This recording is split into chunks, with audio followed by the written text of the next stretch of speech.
Welcome back to Fix the Flow. I'm Alencia Williams, and this is part 2 of episode 3, How to Talk to AI. This series is inspired by my ATD Intensive session, Fix the Flow, Smarter Learning and Development with AI using the TWINS framework. Remember, you can scan the QR code or visit alencia.com for extended resources from these sessions. And if you want to explore more speakers and sessions on integrating the latest tools and strategies for learning outcomes, visit atdintensive.td.org. So you know the players, but here's the real question. How do you talk to them? Think about it like this. At a coffee shop with friends, your conversation drifts naturally. But if you're in a business meeting about money or results, you need structure. AI works the same way. If you're casual, you'll get casual results. If you're structured, you'll get outputs you can actually use. To bring this to life, I made a short explainer called How to Train Your AI. As you watch, look for the numbers on the screen. Jot them down. They connect to the 7 steps I'll walk you through next. In a modern lab, glowing with neon lights, a humanoid robot lies still on a table until it wakes up and looks around confused, asking, "Who am I? What am I supposed to do?" A scientist steps forward and smiles, saying, "You are a learning designer, and your job is to create a proposal for a course about protecting personal health information and personally identifiable information in the workplace for healthcare workers who will attend virtual training. Your proposal should include a main learning objective supported by 3 enabling objectives with activities and a 10-question assessment. This course will be evaluated at Kirkpatrick Level 2, which means we'll measure what learners know based on the training. Please write everything in a professional tone that's suitable for high school graduates, and avoid using acronyms or emojis. I first want you to create a draft that I can share with stakeholders for feedback. Then, I'd like you to conduct deep research to challenge and validate your ideas and ensure the learning objectives align with the activities. Finally, ask for feedback again to confirm everything is correct, especially regarding the use of personal health information and personally identifiable information terms. I'd like the final proposal delivered as a Word document. Just a moment while I upload some examples for you to review. Before you start, ask me any questions until you feel at least 95% clear, so I can help you succeed. The robot thinks and generates questions, and the scientist answers each one. Finally, the robot nods and says, "I'm ready to begin this learning design proposal." Next, the scientist relaxes with a coffee mug, and the robot stands confident, saying, "I'm ready to get to work." Once the robot hands the document to the scientist takes it to peers for review and content verification, and the team is amazed and excited to move into the next stage of design. Here are the 7 rules for effective prompting. 1. Act as. Tell AI who they need to be and think like, and what you want it to do. For example, you can tell AI, "You are an expert learning designer creating a learning design proposal for healthcare workers on protected health information and personal identifier information training for remote professionals." 2. Be specific. Add details and context. For example, the course should cover PHI and PII and up-to-date compliance procedures from remote workers. Create 3 main objectives, and for each objective, add a reinforcement activity and include a 10-question assessment. 3. Clarify what kind of tone and voice to use for your audience. For example, write in a professional but simple style suitable for corporate learners new to information security.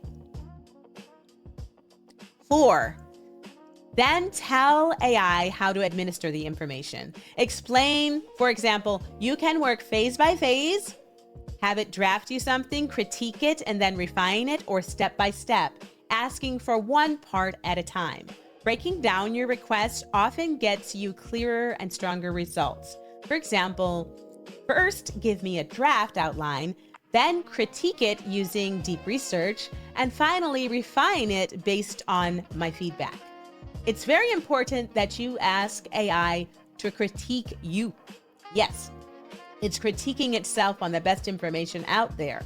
After that, you could even be saying, I want you to give me a quiz question one at a time. That's more of a step-by-step approach, right? So tell AI how you want to receive the information. Then, 5, ask AI what output format. Would you like it to be in the feed or in the canvas? As you work with it, you'll see the feed is in that chat feed, and then sometimes it will have you working in the canvas. Or would you like it instantly to be placed in a Word document that you can edit? Or you would like a table constructed, slides, script. Let it know these details. For example, deliver the final proposal as a Word document with section headers. 6, examples. Attach samples for AI to imitate, or even copy paste into the field, like screenshot for AI to imitate. More context equals better output. For example, use this onboarding plan template as a model for structure. 7, invite AI to ask you questions. This one is really important. Most people don't do this. They just ask for what they want and they leave themselves open to AI handing back the first thing it can pull. Always invite AI to ask you clarifying questions, just like for a new and eager intern to understand what your actual request will entail. Remember, it is acting as an expert learning designer. So if there's something that you didn't include in your instructions, it's going to say, okay, and what is the population and what are the accessibility needs? It will be thinking of all of the most important things that an expert learning designer would.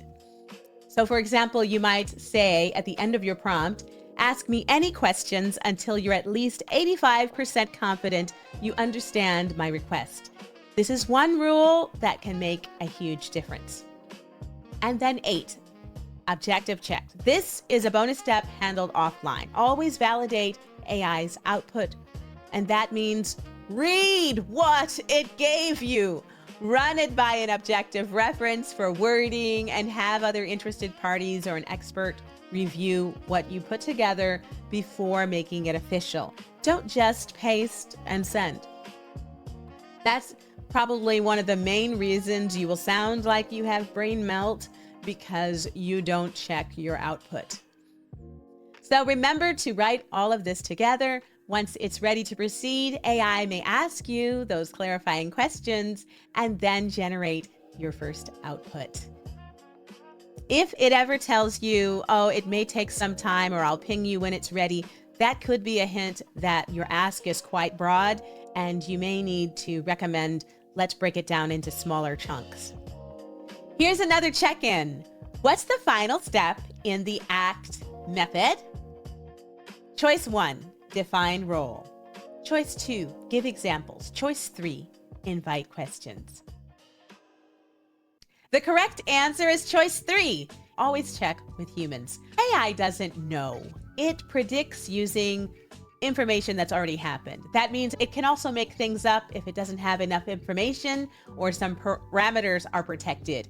We call that hallucination when it fulfills the pattern but doesn't actually give you correct information. To prevent it, work in phases. Ask for citations. And here's the advanced move. Ask it to critique its own work. Tell it to play devil's advocate or point out what's missing. That way, it's giving you what you want and what you need to get quality information. It gives you perspectives you might not have thought of. And of course, verify everything with peers and an objective reference. That's how you keep your work accurate, thoughtful, and trustworthy. So let's recap. Don't trust it blindly. Structure your prompts using the ACT method. Always check with humans. And in your handout on my website, you'll find some prompts you can use at every stage of ATD. Remember, ChatGPT, Gemini, Claude, Perplexity, and DeepSeek are all powerful, but they're only as powerful as the way you talk to them. Thank you for watching episode 3 of Fix the Flow. In episode 4, we'll tackle the first stage of ATD, analysis, and see how AI can help us get learning design started on the right foot. I'm Alicia, and let's keep fixing the flow with the twins framework. See you next time.